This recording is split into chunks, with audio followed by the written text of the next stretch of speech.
कि seek the forgiveness of your lord and turn to him with sincere repentance. Allah की तरफ रुजू करो, अल्लाह से तौबा करो।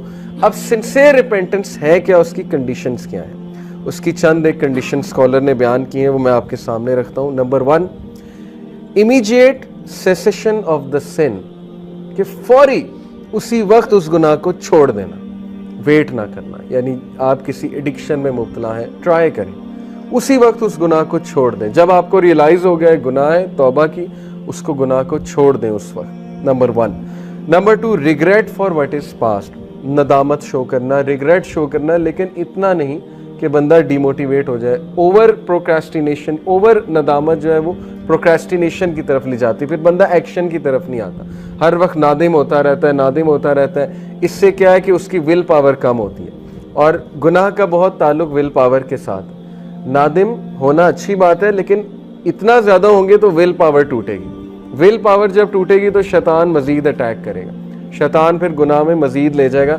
बल्कि डिफेंस मैकेनिज़म्स हमारे ब्रेन बनाता है, हमारा ब्रेन बहुत बला किस्म के डिफेंस मैकेनिज़्म बनाता है गुनाह के लिए।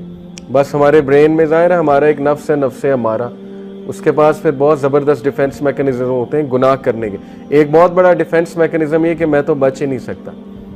ये जो सेंटेंस है ना, मैं तो बच ही नहीं सकता, ये शैतानी सेंटेंस है मेरे नज़दीक। इसका मतलब है कि विल पावर मारी गई है अगले की, और वो उसने खुद अपने ऊपर ये बात मुसल्लत कर ली कि I can not leave this sin, मैं तो बच ही नहीं सकता। इन शॉर्ट वो असल में गुनाह करना चाह रहा है, इसलिए उसने पहले से सेंटेंस गढ़ लिया कि मैं तो बच ही नहीं सकता, ताकि जाहिर है वो कॉग्निटिव डिसोनेंस जो पैदा होती है ना, जहनी तजब्जब, जैसे सिगरेट लोग पीते हैं उनसे छोड़ा ही नहीं जाता, स्ट्रेस पैदा होता है कि छोड़ना चाहिए छोड़ना चाहिए, एक टाइम आता है कहते हैं मैं छोड़ ही नहीं सकता। वो किस लिए? डिफेंस मैकेनिज्म है, टू काम योरसेल्फ डाउन। तो regret for what is past, Nadim होना बहुत ज़रूरी है। नदामत, मैं आपको एक खलीफा का वाक़या सुनाता हूँ। मेरा गुमान है कि उमर बिन अब्दुल अजीज़ हैं, लेकिन आई कुड बी रॉन्ग, इसलिए मैं सिर्फ कह रहा हूँ कि एक खलीफा का वाक़या।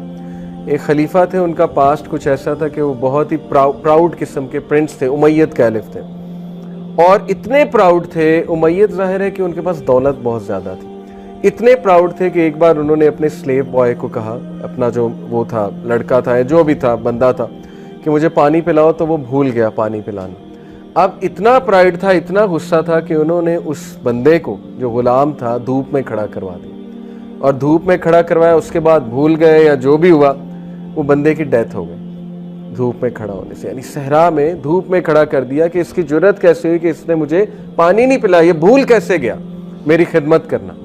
उसके बाद वो कैलिफ बने, मेरा गुमान है ही उमर बिन अब्दुल अजीज़। एनीवे, उसके बाद वो कैलिफ बने, अल्लाह ने हिदायत दी, स्कॉलर्स की महफिल में बैठते थे, और जाहिर है कि उनके बारे में स्कॉलर्स ये बात करते थे कि he is just like Umar bin al Khattab, यानी he is the 5th righteous caliph, उनके बारे में ये भी कहा जाता था। और इतने उनके सदका जारियाँ कि मैं आपको बता नहीं सकता उन्होंने क्या क्या चीज़ जारी की उम्मत मुस्लिमा के लिए। लेकिन अक्सर एक स्कॉलर ने उन्हें जो है वो दुआ दी कि कहते हैं मैं गवाही देता हूँ कि आप जन्नती इंसान, एक स्कॉलर ने उन्हें कहा।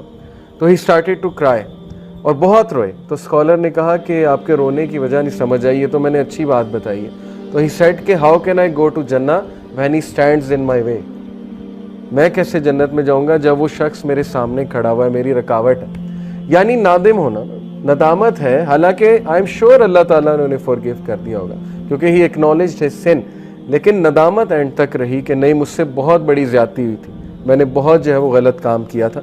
सो नदामत होना ये अच्छी बात है, ये हमें हम्बल करता है। अगर इंसान गुनाह ना करता तो मुतकब्बिर बन जाता, ये बात याद रखें। लेकिन इसका मतलब नहीं हम गुनाह करें, गुनाह हो जाते हैं, और गुनाह जब होते हैं तो फिर इंसान के लिए एक लेसन होता है, नदामत होती है कि कैसी आकड़ है, तुम तो गुनाहगार इंसान हो, ठीक है, तो इसलिए नदामत। तीसरी जो कंडीशन है, determination not to return to the sin, पक्की डिटर्मिनेशन आप में होनी चाहिए कि अब मैंने वापस नहीं जाना गुनाह की तरफ। ये सबसे मुश्किल स्टेप है। लोग पहली दो कर लेते हैं, तौबा भी कर लेते हैं, उसके बाद रिग्रेट भी करते हैं, नदामत भी करते हैं, लेकिन बैक ऑफ द माइंड उनके माइंड में होता है कि ये तो मैं दोबारा करूँ ही करूँ, क्योंकि मेरे से तो ये छोड़ा ही नहीं जा रहा, मैं तो फिसलूँ ही फिसलूँ, ठीक है ना, पहले ही डिफेंस मैकेनिज्म बना लिया। तो ये ट्रू रिपेंटेंस नहीं है। लेकिन having said it, Sheikh Saleh al Munajjid का आपको फतवा बताता हूँ। उनसे किसी ने पूछा कि ट्रू रिपेंटेंस की कंडीशन है कि दोबारा उस गुनाह की तरफ मत जाओ, उन्होंने कहा ये ऐसे ही है। तो उसने कहा कि लेकिन मैं तो बार बार जाता हूँ। तो उन्होंने इसका बड़ा अच्छा जवाब दिया कि अगर तो वाकई आपने ट्रू रिपेंटेंस की थी और आपका पक्का इरादा था कि मैं नहीं जाऊँगा, अल्लाह तो नियत जानता है ना, आपका पक्का इरादा था मैं नहीं जाऊँगा, तो वो वाला गुनाह एलिमिनेट हो गया। उसके बाद जब वो सेम गुनाह आपने किया तो वो न्यू सिन काउंट होगा। समझ रहे हैं बात? यानी वो न्यू सिन है। अब इसकी दोबारा वैसे से आप रिपेंट करेंगे। लेकिन अगर बाय प्लान है कि नहीं नहीं मैं करता रहूँगा, तौबा भी करता रहूँगा, मजाक बना लिया, अगर रूल्स को, कुछ रूल्स को हम मजाक बना लेते हैं ना, हमें एक छूट मिल गई, लॉ समझ आ गया, तो इंसान बहुत चालाक है, उसके बाद उसको मिसयूज़ करता है। तो अगर तो मिसयूज़ करेंगे लॉज को तो फिर ज़्यादा गुनाह के मुर्तकिब होंगे। तो इसलिए ये बहुत इंपॉर्टेंट स्टेप है, डिटर्मिनेशन।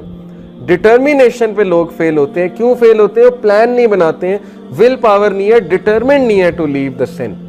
डिटर्मिनेशन कैसे आती है? लिख के, प्लान बना के, किसी को बता के, वादा करके, किसी को शामिल करके, पूरा एनालिसिस करके, दिस इज डिटर्मिनेशन। ये तो कोई डिटर्मिनेशन नहीं कि प्लान ही कोई नहीं बनाया। तो डिटर्मिन्ड लोग जो होते हैं उनके एक्शंस बहुत ज्यादा होते हैं, याद रखें। और वो लिखते हैं बाकायदा कि मैंने नहीं करना ये सिन, मैंने बचना है इस गुनाह से।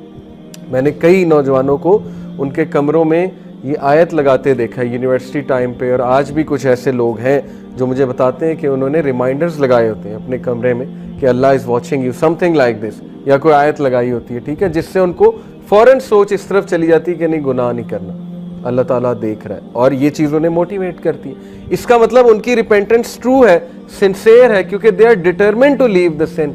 वो डिटरमिन्ड है गुनाह छोड़ने के लिए। ओके, तो ये स्टेप बहुत मुश्किल है, लेकिन ये बहुत ज़बरदस्त कंडीशन है ट्रू रिपेंटेंस की। और चौथी कंडीशन है रेस्टिट्यूशन ऑफ विक्टिम्स राइट्स और सीकिंग देयर फॉरगिवनेस। अगर हुकूकुल इबाद से रिलेटेड है गुनाह, तो फिर उस बंदे के जिसके आप राइट्स को ज़िमन कर रहे हैं वो राइट्स दोबारा से दें उसे, या उससे माफ़ी मांगें। और अगर you can not find that person, although ये सिचुएशन इम्पॉसिबल है आज के दौर में, अब तो सोशल मीडिया का दौर है। मिसाल के तौर पे बचपन में किसी से ज़्यादती की, आज आपको नहीं समझ आ रही, तो आप जो है वो आपको मिल भी नहीं रहा वो बंदा, तो फिर इसके बारे में कि सदका करें और जाहिर है कि अल्लाह से मगफरत तलब करें। लेकिन ये पॉसिबल नहीं है, सोशल मीडिया का दौर है, लोग मिल जाते हैं। तो ये 4 कंडीशन, इसके अलावा भी कुछ कंडीशन जो है वो स्कॉलर्स ने बयान की, वो भी बताता हूँ आपको।